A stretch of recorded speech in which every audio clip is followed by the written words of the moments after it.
They put together a prayer team.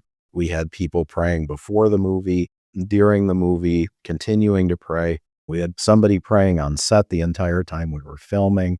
They worked with local churches and businesses to provide all the meals through the production. This is the Faith and Family Filmmakers podcast, helping filmmakers who share a Christian worldview stay in touch, informed, and inspired. Quiet on set. Rolling. Today's host is Matt Chastain. All right, we are back with our second episode here on the Faith and Family Filmmakers podcast with executive producer, writer, funder, I guess you'd say, the investor, James Tew. We're talking about his movie Carol that came out. I guess you guys released it in 2024, right? Yeah, we had a premiere. We had a very limited theatrical release. Kind of the distributor we were working with that. What they do is they kind of schedule when small local theaters have blocks available where they're looking for a different film. Unfortunately, there were some very big movies that came out during the last Christmas season, so there weren't a lot of those blocks available. And then it's available on different streaming platforms to download as well. So what streaming platforms are you on? We're on Amazon Prime, Apple TV. About a month or two ago, we got on Tubi, Google Play. I know there's some cable ones as well. So, but those are, I'd say, Amazon or Apple or Google Play are kind of the ones people ask about the most. Yeah. So could I go to your website and rent the movie directly from your website? You'd have to click over. We have all those links on the website where you can click to each of the various platforms and rent it or purchase it from there. I always encourage filmmakers, if you can rent it directly on your own website, do that. And if you're a fan of independent film, sometimes it's easier to go to a platform and just watch it on Amazon Prime. But if we care about the filmmakers, we want to rent it in a way that gives them the most profit margin possible, because I promise you, Jeff Bezos, he's doing just fine. He's already got his return, but James Tew needs his return. Like I said in the prior episode, too, it's not about the money, and we're, wanting to get the word out there. One, just probably because I'm older, one thing you can do from the website is purchase a DVD. If there you go. Want to do that, those are available for purchase on the website as well. And it makes a great Christmas gift. Oh, absolutely. Yeah. And I focus a little bit more on that element of it, the financial element of it, just because, like you said, it's not about making James rich or anything like that, but it is about helping make you whole again so that you're not kind of dug into the pit of debt, so that you can go make another movie, because it's kind of heartbreaking when you make a great movie and then you're too far in a financial hole to ever go back and make another one, because that's what it's all about. But I hope people will go see this one for the quality of the movie itself. Yeah. And again, kind of looking back to, the last episode where I was talking about the financing, I mean, thankfully, rolling our 401ks, we didn't really take on much debt to do the film. It's more, we kind of more borrowed against our future, I guess. You're your own debtor. Yeah. Yep. Well, let's talk a little bit about just making the movie itself. So you raise the money, you've got it in the bank, you've got a great director signed on. How does someone who has, never made a movie before, how do you go about putting together that whole process? Well, George gets a lot of the credit for that. He was experienced. His experience really helped pull a lot of things together. He had, great connections within the industry for cinematography, for sound, for cast. Again, just, we had an incredible cast. And one thing that helped us a lot too, about a year before we started filming, my wife, Shannon, went down to the Christian Worldview Film Festival down in Georgia. And she made a connection with an organization called Set Shepherds. I think they've been maybe one of your other podcast guests. Yep. They were just incredible. Shannon came back from the film festival and she said, we've got to have these folks on the movie. That's just non-negotiable. And, looking at their stuff, and from what she told me, I totally agreed. They put together a prayer team that we had people praying before the movie, during the movie, continuing to pray. We had somebody praying on set the entire time we were filming. They worked with local churches and businesses to provide all the meals through the production. Wow. So that was, that was a huge cost savings there that helped us stretch our budget. So between them and, like I said, George just had, so many connections, and George has done this before. This wasn't his first rodeo, Right. and in the meantime, we filmed in this area where I live. So I know the area. I knew, I would suggest locations. I think we paid for 2 of our locations. Everybody else was, homes of folks we knew that opened those areas to us. There's a scene in the movie where they wind up in Christmas Present, and Solomon pops into this house and says, "What a dump." That's my house. Um, Funny story. Our kitchen was a little banged up at the time, which kind of worked within the context of that scene. But the lady who did our makeup felt so sorry for my wife that before production wrapped, she slipped my wife a gift card to Menards and said, "Make your husband redo this kitchen." So after Wow. filming wrapped that next summer, I repainted all the cabinets and the walls and everything. So how many days of production were you guys in? We filmed it in 12 days. It was 17 days total production, which is, for a feature-length musical, is an insane schedule. We had 3 days of rehearsal, 12 days of filming, and Sundays off. Um, Again, a lot of credit to the cast and the crew. We had some 12-hour days in there. They hung with it.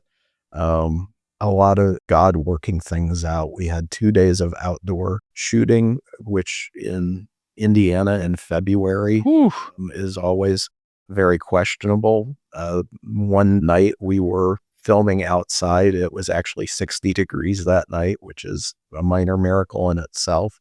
And then as we were filming, looking at my weather app, and it says there's rain moving in, which wasn't appropriate for that scene. And so it was like, well, let's talking to George about, let's get stuff under the shelter and whatever. George was very much in the zone at that point and just, wanting to get every scene perfect and whatever. And one of our prayer partner who was on set was like, "Well, I'm going to pray the rain away." And I'm like, "Okay. But let's still get stuff under shelter." Well, a little later on, the assistant director, Carrie Johnson, George's wife, looks at me and says, "How soon is the rain supposed to get here?" And I look at my app and it says rain, and it wasn't raining. And it was a weird sensation to look around because about a mile north of us got drenched, but it totally missed us. And we were able to film uninterrupted. I mean, that's so weird. I almost give chills. I Yeah. experienced that exact same thing in Guatemala City in 2016, where the rain is literally like circling around every part of the city, is being drenched. And we have this God-given Yeah, break right absolutely. above us. And as soon as you say cut, the rains come down. Yeah. That's crazy. It happens. Yeah. So, okay, 12 days of shooting to get a feature film. You're right. That's miraculous in and of itself. So in terms of crew, I live in Georgia, so we are blessed to have access to a lot of crew around here. It's more difficult. It sounds like you said, George had connections. Sounds like he was serving the role as line producer as much as director. But I'm assuming this is not a union shoot, right? You didn't have a union crew. No, we had folks come up from Texas and Georgia, and I think one was from Florida. Again, just blessed to have some connections through I work for a local university. The university, even though they're not a Christian college, was very supportive of the project and provided housing for some of those crew members through the production at no cost. Okay, that's huge right there. Let's Yeah. not skim over that, because a lot of people don't realize that if you have to bring in crew, especially if you're in a state where you have to use union crew, even if you're not a union shoot, you still have to kind of abide by their rules a lot of times if you want to get that kind of a quality skill. And part of that is if they live more than 60 miles from where you're shooting, you have to house them. And that can be an enormous expense. If you have a crew of 30, 40, 50, that's a couple $100,000 over a month. Yeah, and again, that was another reason that we condensed the shoot. It was about 2.5 weeks total, but we did have, some folks at our church provided housing Amazing. for that. So we did, yeah, we were very blessed in that area as well to be able to do that. And, even with like the housing here at the university, it was nice enough that, people felt taken care of. Right. And Shannon and I really wanted to do that as well, too, we appreciated the effort everybody put in. So your role obviously was executive producer. This whole thing is your baby. So what was it like on set in terms of your ability just to kind of sit back and let George do his magic? What was that collaboration like?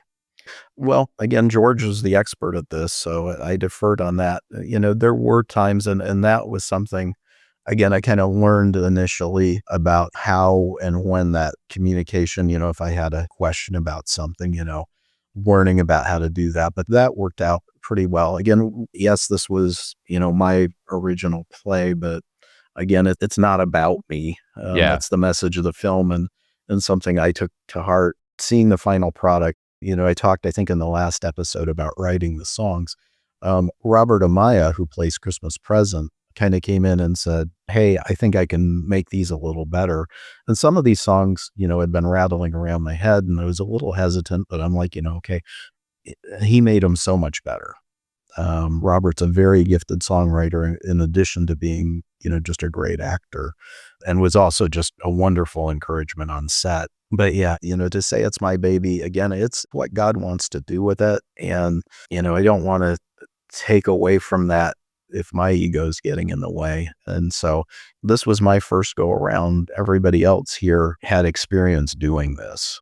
And so, I deferred a lot to them because, they knew what they were doing. Now, if I felt like I had a suggestion that had some merit, when there was a break, I'd talk to George and say, "Hey, maybe we consider this, or what do you think about this?" Yeah, I think that humble attitude, this is another great lesson for any aspiring filmmakers in terms of truly collaborating creatively, is you have to have that humble, put your ego aside in order to be successful, because you're bringing in a lot of different filmmakers and everybody on set is an expert at what they do. And when you're able to have someone come and say, "Look, I've got a way to improve your idea," well, the enemy is going to spark something inside you that says, "No, this is mine. This is my vision. This is my baby," as we talked about earlier. And I think that the ability to say, "Nope, this is God's baby. It's his," and to be able to allow these other creatives to bring what they do to make your baby better. If you have absolutely. that attitude, you'll end up with a product that far exceeds the vision that you had in your head. And I think that's what happened for you, right? Yeah, absolutely. There's one scene in particular, and this wasn't during filming, it was more before, but there was one scene in the original play which I just didn't feel like worked very well. I thought it was a little too melodramatic. It was in Christmas Future. And so, in the rewrite of the transformation of play to movie, George had suggested an alternative to that. And I wasn't too crazy about that either. And so we kind of, me and him and Carrie sat down and just started bouncing ideas about, what can we do to this to make it work? And the final product, I mean, I wrote part of it, George wrote part of it. It's one of the most powerful scenes in the film. James Burgess, who was our cinematographer, said it's like just one of the favorite things he's ever filmed, just because it is so emotionally gripping.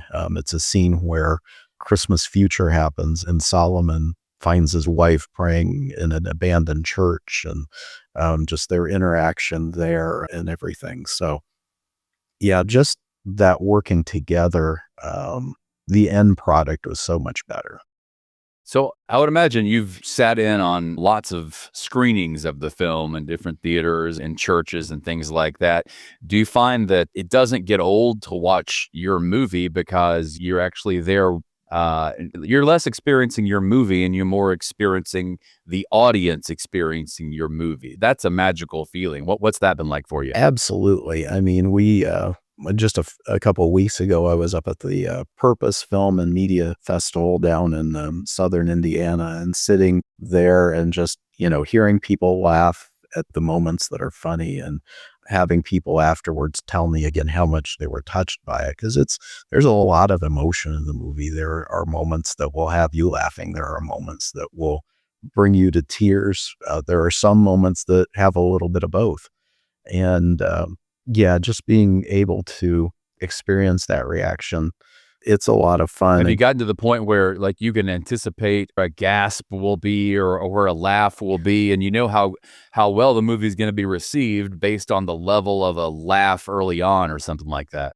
It's a little different because I think there's so many different elements to the movie. I think it hits different audiences differently. Mm. There's one clip that they played during the awards ceremony at the film festival I was at, and it's meant to be funny, but people don't always laugh at it. But just playing that clip, people were laughing at it at the film festival. So, again, there's a lot of different emotion. And honestly, you know, I still love the movie so much. I like to watch it just even with the audience reaction around me. It's still, it still touches me, and I still like to see it, even though I've, seen the completed one like 40 something times now. Oh, at least, I'm sure. So when was it shot? It's a long journey, but I need to release it in 24. So when did you guys actually shoot it? We shot it at the beginning of February of 2024. And then Oh, wow. Wait, you shot it in 24 and you released it in 24. we released it in December of 24. That was, again, the distributor we worked with wanted and George did the editing, so that saved time and cost. But the distributor wanted it by end of July to be able to start getting it on the platforms in time for Christmas. So George was able to do all the posts. You didn't have to take it somewhere else for post sound or take it somewhere else for color. George did the cut. video part of it, the color, the sound. We actually had a group of one of the members of our crew was a student at the University of St. Francis in Fort Wayne, which is nearby. They have a Dolby Atmos sound studio set up. And so he recruited a team of, I think it was like 17 students who are all wanting to get in the film industry. And, we're looking for a project to be able to show what they could do. And so they did all the sound work on it. Oh, that's amazing to be able to have that, because a lot of people don't understand that post sound is something that even most great editors aren't going to be great at actually getting into post sound, because there's a lot that goes into, and it can make or break your film as well. So that's great that you're able to do that. Well, we're coming up on the Christmas season now, and obviously what you have, I think, is great because you'll get this kind of bump every Christmas as it becomes more and more popular every Christmas and part of people's kind of library and things like that. So what are the different ways I think people can kind of experience the movie outside of the platforms? I mean, I'm sure you're available to church screenings and things like that. It's a great event to have at your church during the Christmas season.